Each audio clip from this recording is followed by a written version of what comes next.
Bismillah. Innallaha ghafurur rahim. Bismillah.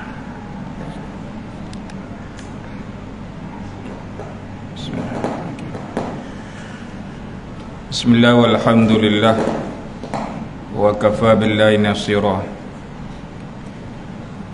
Alhamdulillahillazi hadana lihaza wa ma kunna linahtadiya laula an hadanallah. Allahumma salli ala sayyidina Muhammad wa ala alihi wa sahbihi wa sallim wa man walah.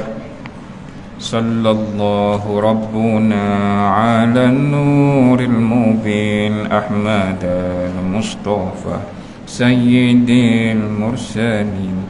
Sallallahu rabbuna ala nuril mubin Ahmad al-Mustafa sayyidil mursalin. Sallallahu rabbuna ala nuril mubin Ahmad al-Mustafa sayyidil mursalin wa ala alihi wa sahbihi wa sallim wa man walah.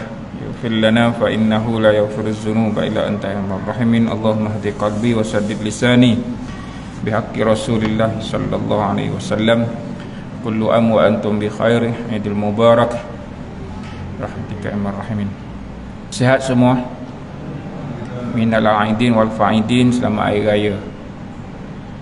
Moga sepanjang masa kullu am wa antum bi khair, semua sekali dalam keadaan baik-baik semua sekali insya-Allah. Baik, kita menyambung perbincangan tentang sabar itu cinta.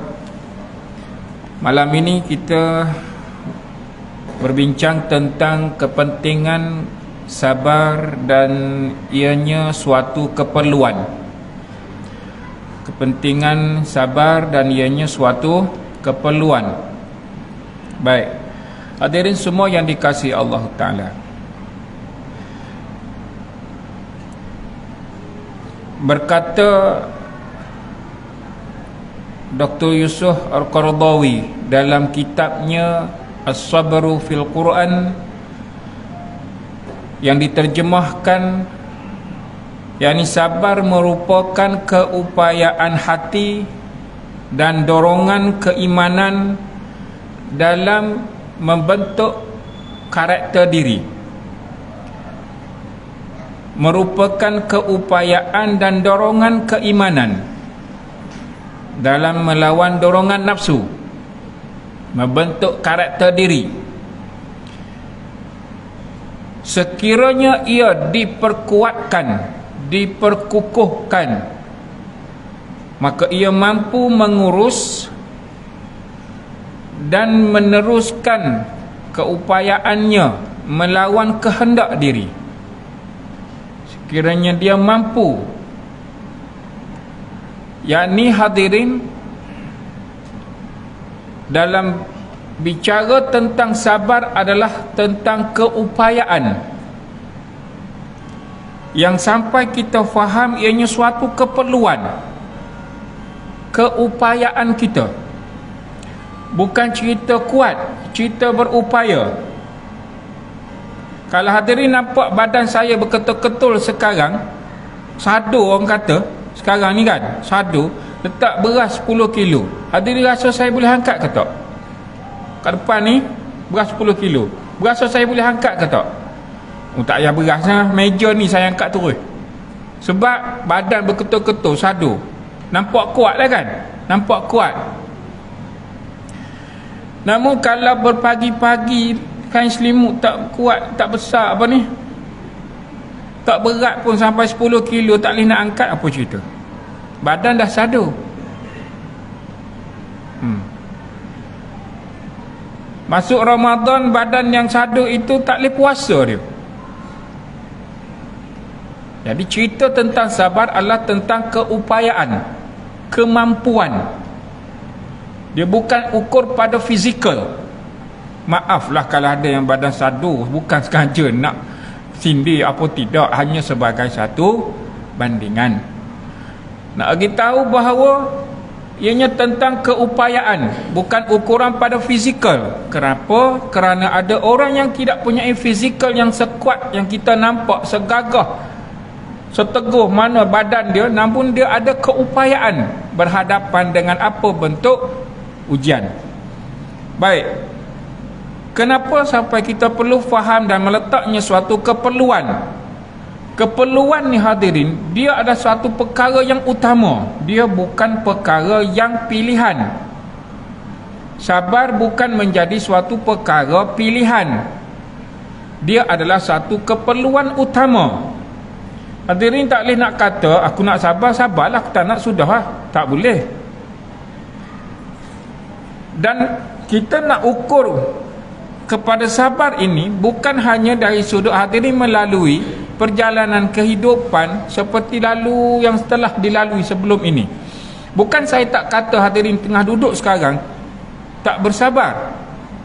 Bukan saya nak kata hadirin yang melalui kehidupan selama ini tak ada kesabaran. Yang ada sekarang ni pun juga adalah sifat sabar.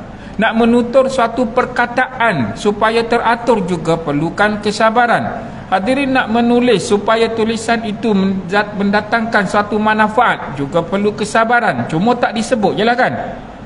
Sekarang yang perlu kita faham, yang menjadi keperluan sabar ini sehingga diiktiraf Allah Ta'ala,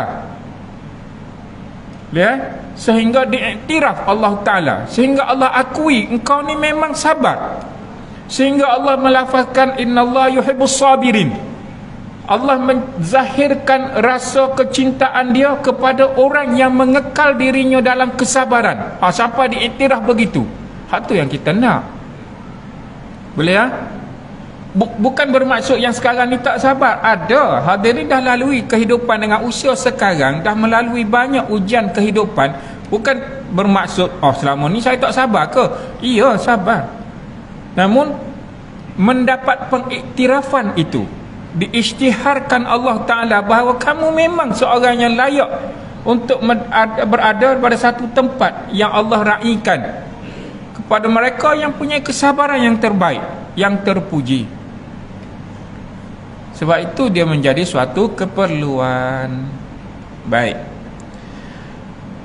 maka Al-Quran sangat menitik beratkan persoalan tentang kesabaran kerana ia memiliki nilai keimanan, nilai keagamaan, dan di sana adanya gambaran suatu akhlak yang terpuji. Al-Quran sangat menitik beratkan. Maka bicara dalam berkenaan dengan sabar yang ada dalam Al-Quran amat-amat menitik beratkan bahawa sabar di sananya ada nilai keimanan, ada nilai keagamaan. Boleh ya? Sebenarnya hadirin, berkenaan dengan passion, dengan sabar ini, Buddha ada membahaskan, Kristian juga ada membahaskan, Hindu pun ada membahaskan. Apa nak dimasukkan? Bila ada kaitan dengan Samawi, kitab Samawi, dia ada membahaskan tentang sabar. Dan bila ada bicara tentang kerohanian, agama lain ada membicarakan tentang sabar. Dan saya lupa ada seorang doktor sampai tahap dia Prof Media mendapat pengiktirafan dalam agama Kristian kerana dia membahaskan tentang sabar, tentang passion, sehingga dia mendapat pengiktirafan sebagai Profesor Madya lebih tinggi kerana bicara tentang sabar. Tapi dia Kristian, seorang perempuan, saya ingat dah lupa nama. Hadirin, sampai dikaji dan mendapat pengiktirafan. Jadi kita dalam nilai agama sebagai orang yang mana bertuhankan Allah, meyakini tentang hari akhirat, sampai mana pengiktirafan itu? Itu yang perlu kita faham. Kenapa jadi keperluan? Sehingga wal malaikatu yadkhuluna alaihim min kulli bab salamun alaikum bima sabartum fa ni'ma uqbaddar. Sehingga datangnya para malaikat yang masuk daripada setiap penjuru pintu-pintu syurga itu, Dan mereka berkata, siapa? Malaikat, sejahtera ke atas kamu semua, bima sabartum, di atas kesabaran kamu semua. Oh, masa ni ya hadirin, ya Allah, masa ni kan, masa ni, masa mana ni? Masa berada di alam syurga, alam akhirat. Jadi sabar ini cerita di mana? Cerita di alam dunia sekarang ni lah, alam hadirin sekarang termasuk saya ni kan, ni. Sehingga malaikat masuk mengisytiharkan, inilah yang kamu dapat. Oh, masa tu subhanallah. Ni yang kita perlu faham. Baik hadirin, kenapa kepada pentingnya kesabaran menjadi suatu keperluan?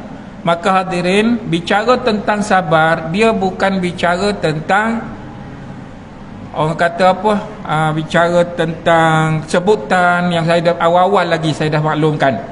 Dia berkait langsung dengan ilmu.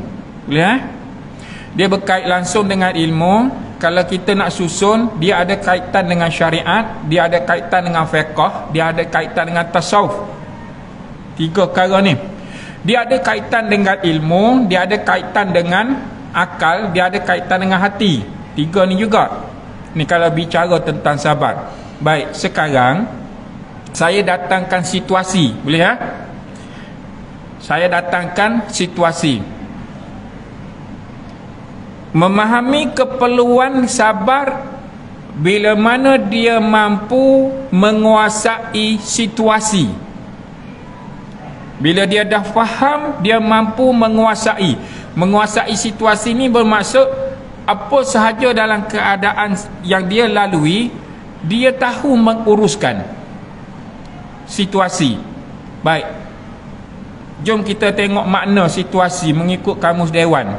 Situasi maksud dia situasi. Kalau kata sekarang dari sudut cuaca, situasi cuaca sekarang panas kan? Panas sekarang tadi, banyak minum air, banyakkan minum air kosong. Banyakkan minum air kosong. Kalau dalam dewan solat sekarang, situasinya tenang, nyaman, sejuk. Itu tak ni? Baik. Namun hadirin kena maklum bicara tentang sabar adalah situasi seseorang itu sendiri.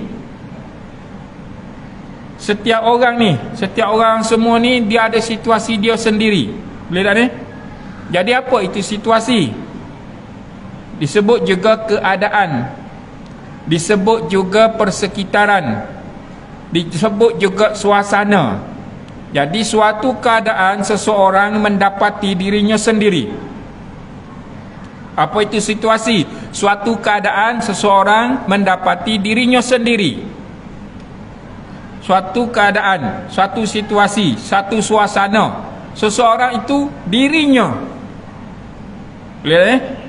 mendapati dirinya sendiri. Bermaksud setiap orang bila berhadapan dengan suatu isu, dia sedang berhadapan dengan suatu keadaan itu, macam mana cara dia menguasai. Boleh Semua dah ada pengalaman ni.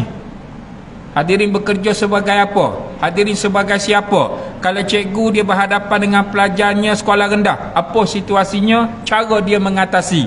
Kalau dia sebagai seorang pensyarah, cara dia mengatasi peringkat dewasa, remaja, macam mana? Boleh Kalau dia seorang majikan atau seorang staf atau apa sahaja, cara dia mengurus, dapat tak dia menguasai? Boleh? Baik, hadirin semua dikasihi Allah Ta'ala. Baik, kita bincang secara umum berkenaan dengan situasi. Boleh minta pandangan lah juga kan, tengok asal. Begini hadirin, akhir Ramadan ni alhamdulillah dapat ngerjakan umrah. Dan di akhir Ramadan, baik, situasinya begini hadirin. Saya berlepas daripada airport Malaysia ni KLIA pada pukul 4.30 petang. Okey, baik situasi sekarang berlepas di airport Malaysia pukul 4.30 petang. Boleh? Kita pun bergeraklah. Berlepas, biasanya selepas diumumkan oleh kapten tali pinggang keledar dah boleh buka, maksudnya kapal terbang dah stabilan.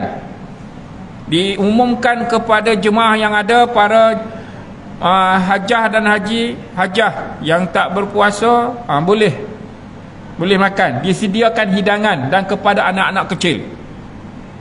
Situasi dia jadi macam mana? Hak kita puasa ni, bila hak tak puasa ni buka makanan semerbak bau kan, semerbak bau, kita boleh buat apa? Boleh telan liu lah. Satu kan. Okey, baik, kita berbuka waktu Malaysia pukul berapa? 7.30 lah ke 7.20 ni? 7.20 kan? Baik, 7.20 7.20. Waktu Malaysia, waktu itu 7 suku. Kita ada berapa minit lagi nak berbuka puasa? Okey, baik. Tengah bergerak ni, buka tingkap kapal terbang ni kan, buka tingkap, terang menderang kat luar sana, terang menderang, matahari mancar lagi.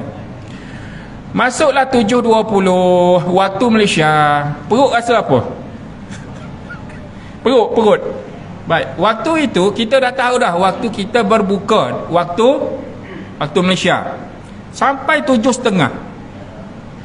Makanan memang tak dihidang lah kan. Baik, apa situasi masa itu pada jemaah?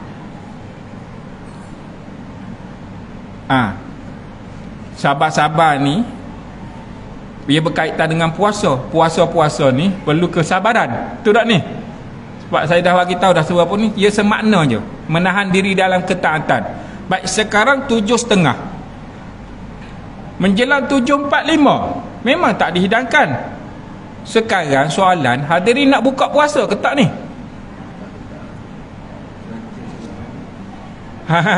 Soalan jemaah tengah huru-hara ni, jemaah ni tengok kiri kanan, duduk kiri kanan, nak berbuka ke tidak? Baik, sekarang boleh berbuka atau tidak?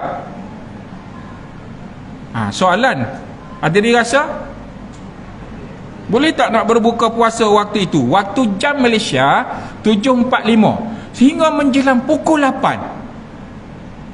So macam mana? Agak-agak ke awak rasa? Boleh tak nak berbuka waktu itu? Hadirin, sungguh ni suasana agak kita nampak lah jemaah kiri kanan. Lepas tu jemaah saya datang, dia tanya, "Ustaz, kita nak buka puasa ni boleh tak ni? Puan nak berbuka ke?" Saya tanya balik, "Puan nak buka ke?" Yalah, kalau ikut sekarang nak buka lah, sebab waktu Malaysia dah berbuka ni pukul 8 suku dah ni. Soalan sekarang, boleh tak nak berbuka? Ni nak menguasai situasi kita, nak faham ke tidak? Boleh tak nak berbuka? Gitu keadaan hadirin. Boleh nak buat ni hadirin. Keadaan ni hadirin kena maklum ya. Perkara ini memang maklum dan Allah ajar memang boleh berbuka, tak ada masalah, boleh. Kenapa? Kerana Allah bagi tahu, wa man kana maridan aw ala safarin fa iddatum min ayyamin ukhra. Sekiranya kamu dalam keadaan sakit yang tak ada harapan nak sembuh, kalau puasa masa tu sakit, puasa menjadikan kamu lebih mudarat, maka berbuka itu jadi satu keperluan. Bila kamu dalam keadaan musafir, baik, boleh kamu nak berbuka. Syarat kamu kena faham, dalam keadaan musafir dan mesti diganti pada hari-hari di bulan yang lain, maka boleh tak nak berbuka? Boleh, syarat kena ganti. Maka kita faham tak keadaan itu? Faham. Itu maksud menguasai situasi. Ya, kita faham. Bila musafir boleh, syarat kena ganti. Kalau dia tak faham, dia jadi macam ni hadirin. Dia nak berbuka, dia kata apa? Oh, saya nak buka. Kenapa? Ikut waktu Malaysia. Kalau ikut waktu Malaysia, salah hadirin. Jangan buat macam tu. Sebab kita berbuka mengikut waktu tempatan. Dia jangan ikut waktu Malaysia. Nak berbuka macam mana? Matahari terang benderang. Matahari berbuka tengah memang nampak terang. Allah yang bagi tahu, wa atimmus siyama ilal lail. Kamu kena penuh berpuasa sehingga menjelang malam. Mana kena terbenam matahari baru boleh berbuka. Jadi boleh tak nak berbuka dalam keadaan matahari terang benderang? Boleh. Kenapa? Sedang bermusafir. Boleh ya? Jadi ada jemaah sengaja buka azan. Kalau tak faham jangan persenda. Sengaja buka Allahu Akbar, Allahu Akbar. Azan apa? Terang ni, terang. Matahari tengah berderang ni. Terang ni. Azan zuhur ke azan asar? Kalau kita lah waktu biasa kan, kat sini azan pukul zuhur, boleh berbuka? Memang tak boleh lah. Kita tahu itu zuhur, itu asar. Ni ada sengaja jemaah ni buka Allahu Akbar, Allahu Akbar. Kata ni persenda. Bila ni? Hak makan saya perhati, ada hak makan. Saya berharap dia faham yang dia makan itu kerana dia sedang bermusah. Harap dia ganti. Harapnya begitu. Cuma kalau ada yang bekerja dengan mas penerbangan airlines, ada sekarang ke, kalau tengah online ke, kalau boleh pihak penerbangan bagilah sedikit penjelasan. Boleh lah? Biarlah jemaah ni dalam keadaan tenang. Kalau tak suasana, situasi agak nampak kelang kabut. Nak berbuka ke tak? Nak buka ke tak? Hak makan lah. Lepas tu bila dah waktu berbuka, pukul berapa? Waktu Malaysia pukul 10.25 malam. Hadirin bayangkan, daripada 4.30 kena tambah waktu berpuasa sehingga pukul 10.30 waktu Malaysia. Waktu tempatan 5.25 malam. Bila buka tingkap, nampak matahari tu memang dah nampak rembang petang, dah nampak kemerahan. Jadi bolehlah nak berbuka pada waktu tempatan. Situasi kita berubah ke tak? Sentiasa berubah. Jadi nak fahamkan apa? Kesabaran setiap orang itu berbeza. Kenapa? Waktu tadi saya pula bawa mak. Mak umur lebih kurang dalam 76. Mak tanya, boleh buka ke tak? Berapa jam lagi? Saya kata lagi 2 jam. Ikut waktu Malaysia. Sanggup tunggu ke tak? Sanggup. Sanggup. Tak apa. Datang soalan, sanggup tak hadirin nak berbuka puasa dalam keadaan musafir, hanya duduk sahaja, duduk gitu, dengan aircon sekeliling, sejuk, nyaman, tidur-tidur lah. Tergamuk tak nak berbuka puasa? Gitu tanya. Musafir dalam keadaan amat selesa. Kalau hadirin musafir berjalan kaki, memang penatnya amat, langkah-langkah lagi, koma, buka puasa. Betul tak ni? Maka lihatlah pada situasi. Baik, sekarang tanya pula, hadirin, bila berpuasa, bila berbuka puasa dalam musafir itu agak nyaman dan selesa, ganti pada bulan-bulan yang lain, sama tak yang kita dapat dalam bulan Ramadan? Tak akan sama puasa di bulan yang lain. Seperti seorang wanita yang haid, dia berpuasa ganti di bulan yang lain. Macam tu lebih kurang. Namun rukhsah yang Allah Ta'ala bagi ini, kita tak nafikan. Siapa nak berbuka silakan. Kita tak nafikan, rukhsah Allah kekal. Allah yang benarkan ini. Cuma kena faham. Lihat, kena faham, mesti ganti. Bila duduk dalam faham ini, itulah kita menguasai situasi. Jadi bila dah faham dan mampu menguasai, kita tak akan berbuka dengan sewenang-wenangnya lah. Walaupun ada kebenaran, cuma kita berasa sayang nak buka. Kalau hadir tak pernah musafir jauh, mungkin tak berasa sangat nak berbuka ni. Mungkin rasa takkanlah nak buka kan. Tapi kalau orang yang sentiasa outstation, sentiasa bermusafir dalam jarak yang jauh, dia ada keperluan-keperluan. Tapi jangan sampai tidak beradab. Kenapa? Ada setengah tu duduk sahaja, tak diistihara apa pun, mentang-mentang musafir, orang hidat, dia tak haid bagi seorang perempuan, sewenang-wenangnya makan. Tak apa, kita musafir. Itu jadi tak beradab pula. Lihat ni. Allahumma salli ala sayyidina Muhammad. Baik, situasi yang lain nak gambarkan supaya hadirin bila dapat menguasai situasi dan dia kekal dalam memahami, menguruskan situasi, maka akan berlakulah pengiktirafan, pengisytiharan, seperti mana hadirin dapat menguasai dalam bidang kerja masing-masing sehingga diiktiraf oleh majikan layak mendapat anugerah pekerja cemerlang. Contoh APC kan, Kerana dia melalui satu fasa dalam pekerjaan sehingga layak diiktiraf. Baik, seorang sahabat balik daripada umrah ni, balik sama-sama buat umrah. Kemudian dia balik menjelang 1 Ramadan, dia diuji. Isterinya ditimpa sakit. 1 Ramadan. Sakit isteri dia, ada nanah di belakang daging. Kita ni kulit, lemak, daging, lepas tu ada nanah.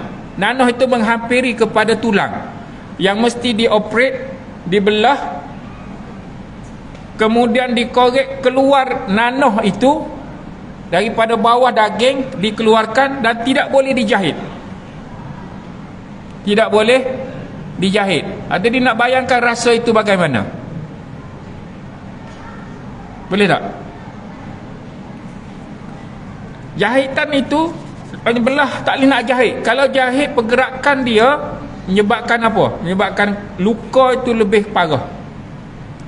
Kenapa tak boleh jahit? Kerana nak masukkan ubat di dalam tempat luka itu.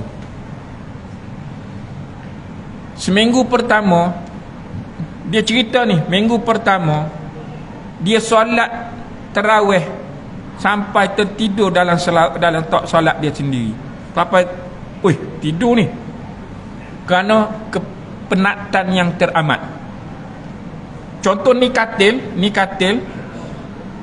kipas tu ataupun ni tu dinding pintu ni kan, pintu tu bilik air. Daripada katil nak ke bilik air sejam jarak tu. Jarak itu sahaja sejam.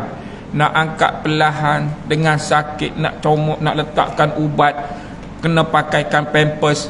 Sebab bila buang air salah sedikit, di air najis masuk tempat luka. Nak kena urus seminggu sehingga dia dapat tempo. Dia faham dah rentak nak uruskan 4 orang anak, paling besar umur 9 tahun. Hadirin, nak faham situasi minggu yang kedua baru dapat. Minggu ketiga akhir Ramadan saya pergi baru ni, isterinya dah boleh bergerak sedikit. 30 Ramadan dia diuji dengan sebegitu. Saya kata kat dia, Lailatul Qadar dah kamu ni. Ada dia nampak tak bagaimana situasi? Nak diiktiraf bahawa dalam tempoh 30 hari Ramadan itu yang diuji oleh Allah Ta'ala ke atas dirinya. Keseluruhan. Nak menguruskan keluarga dan termasuk isteri. Tak boleh nak buat apa? Hadirin pernah tengok tak luka seseorang tu sebesar buku ni? Lubang pada bahagian punggung, atas punggung naik ke atas hingga nampak tulang sulbi. Tulang bawah tu nampak. Sebesar ini lubang yang tak boleh ditampal. Kenapa? Sebab lubang itu telah dikorek keluar nanah sehingga daging itu kemerahan kita nampak. Tengok merah, Masya Allah. Mak saudara sendiri, ya Allah, nak kena pakaikan pampers. Bila najis terkena, nak kena bersihkan. Hadirin boleh tak gambarkan rasa sakit itu? Kita hak buat, hak mengurus dalam situasi dia, hak menanggung rasa itu bagaimana? Tadi jahit yang tak boleh berpendahar yang tak boleh dijahit. Hak ni dilompang terus, dibuang terus, daging yang rosak dikeluarkan terus. La haula wala quwata illa billah. Itulah sebuah situasi. Kalau kita boleh gambarkan situasi yang sebegitu, dan hadirin telah melalui pengalaman kehidupan, Allah datangkan bentuk-bentuk ujian itu, maka soalan sampai guru tanya, siapa yang telah meninggal disebabkan ujian? Situasi-situasi ini adalah ujian lah kan? Baik, siapa yang telah meninggal disebabkan ujian? Ada tak? Hadirin kena mari faham gitu. Kenapa? Kalau manusia ini mati disebabkan ujian, dunia hari ini dah pun kosong. Bumi dah kosong, tak ada penghuni dah. Betul tak ni? Tak ada penghuninya. Sebab apa? Diuji sakit gigi, mati dia. Diuji tak dapat kerja, mati dia. Dah hadirin diuji dengan pelbagai jenis ujian ke atas diri. Hari ini masih ada tak? Alhamdulillah. Walan yuakhirallahu nafsan iza jaa ajaluha. Tidak akan ditangguhkan, tidak akan dilewatkan bila datang kepadanya suatu yang disebut ajal. Maka kita mati dengan datangnya ajal. Jadi ujian ni untuk apa? Untuk melihat bagaimana kita berhadapan dengan ajal itulah. Boleh tak merancang kematian setiap orang? Ada ni boleh tak merancang kematian diri? Nak mati dalam husnul khatimah ke atau su'ul khatimah? Semua nak husnul khatimah, betul tak ni? Bila nak mati dalam husnul khatimah, boleh tak merancang kematian yang terbaik?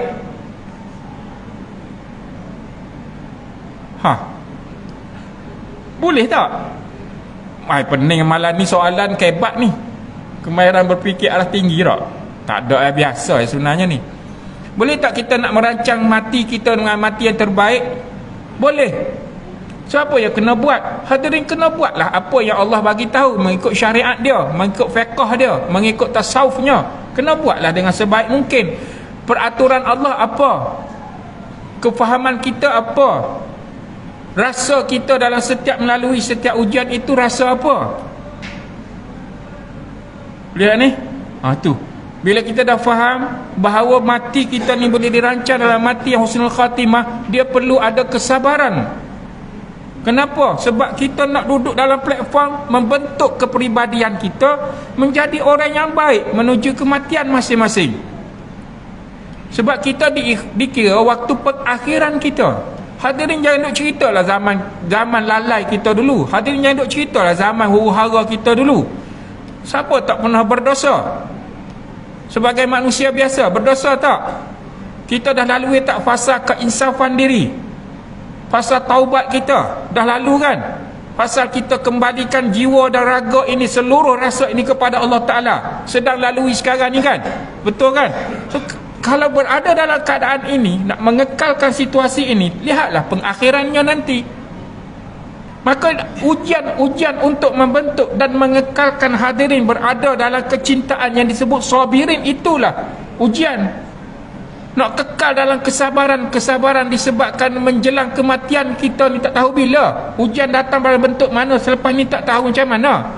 So dapat menguasai itulah membawa asbab kepada kita merancang kematian kepada husnul khatimah. Siapa yang membiarkan kehidupan dia tanpa ada apa-apa pun persediaan? Ada tak? Ada. Manusia membiarkan kehidupannya tanpa persediaan. Ada. Lalu je macam tu, mati-matilah. Aku kalau boleh hari ni aku nak mati, dia kata. Ya, bolehlah dia kata. Namun bersedia tak berhadapan dengan apa yang bakal dilalui selepas ini. Kenapa kena tahu? Kerana orang beriman, dia tahu tentang alam akhirat. Hak tak beriman, dia tahu kematian dia berakhir untuk kehidupan dunia. Kemudian dia tak fikir dah apa-apa, dia berasa tak mati-matilah. Tidak ni? Maka semua perkara ini kita pun faham, guru pun bagi tahu, sekiranya manusia ini hidup dan faham dengan tujuan kehidupan, maka dia akan faham bahawa sabar itu satu keperluan. Dan dia tidak akan mati disebabkan dengan sebab ujian, melainkan datangnya ajal itu. Cuma dari sudut platform secara dokumentasi disebut asbab musabab. Betul tak ni? Di kulli syai'in sababa. Ada satu perkara itu dengan sebab dan musabab. Maka ditulislah jatuh tangga, nepatu ular, tergelincir. Betul tak ni? Nama hakikatnya adalah ajal. Gitu hadir. Maka inilah perlu kita melihat bahawa dalam kesabaran itu ada nilai keagamaan, ada nilai keimanan. Dan mana tidak akan tertegak, dan dunia tidak akan bangkit kecuali dengan sabar, dan menjadi suatu keperluan dunia dan akhiratnya.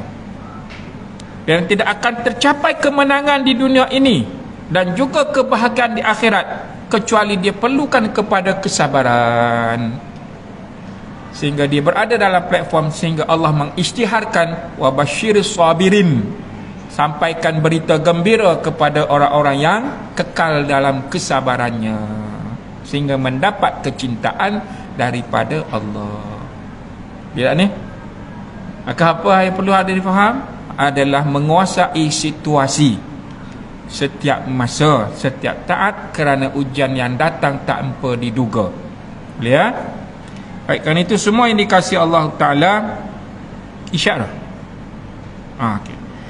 Baik, kerana itulah Abu Talib Al-Makki berkata dalam kitabnya Qut Al-Qulub, ketahuilah bahawa sabar adalah kunci untuk masuk syurga dan keselamatan dari neraka, kerana telah dinyatakan bahawa syurga itu dikelilingi oleh perkara yang tidak disukai dan neraka dikelilingi oleh sesuatu yang disukai oleh nafsu, sebagaimana hadis baginda Rasul Muhammad sallallahu alaihi wasallam, khuffatil jannatu bil maqarihi wa khuffatin naru bisyahawati, bahawa jalan menuju kepada syurga penuh dengan perkara yang tidak disukai oleh nafsu.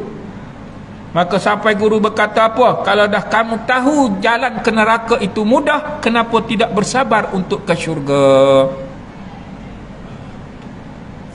Kalau tahu dah jalan ke neraka itu mudah.